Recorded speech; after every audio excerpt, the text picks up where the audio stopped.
Welcome to another Auto Trader quick review, where today we're taking a look at the mildly updated Audi RS5 Coupe Quattro.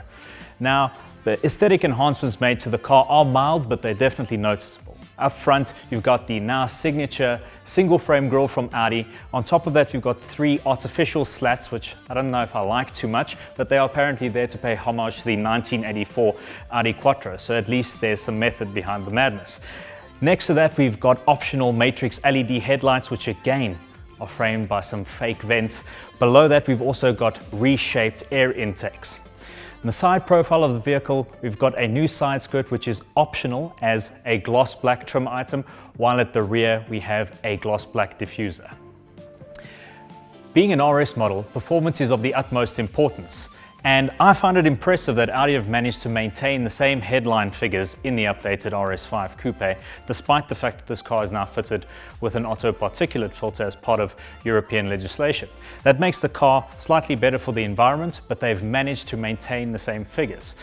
The car is powered by the same 2.9-litre twin-turbocharged petrol engine, paired to an 8-speed automatic gearbox with quattro all-wheel drive. Outputs are 331 kilowatts and 600 newton meters of torque.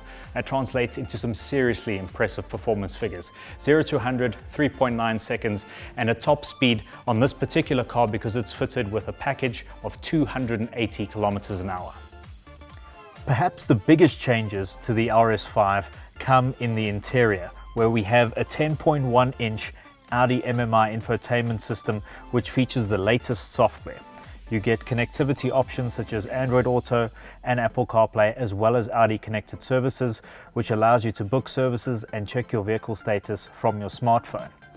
The vehicle also features an enhanced version of the brand's virtual cockpit, which is basically marketing spiel for their fully digitized instrument cluster. And then I'd like to draw your attention to what is potentially the best part of the updated interior, which is the new RS mode button, which allows you to configure two driving modes that can be activated at the press of a button. So you just press this button here on the steering wheel and you can have RS mode 1 or RS mode 2. You can configure those to be purely performance based, or you could have it slacked off to have a bit more comfort.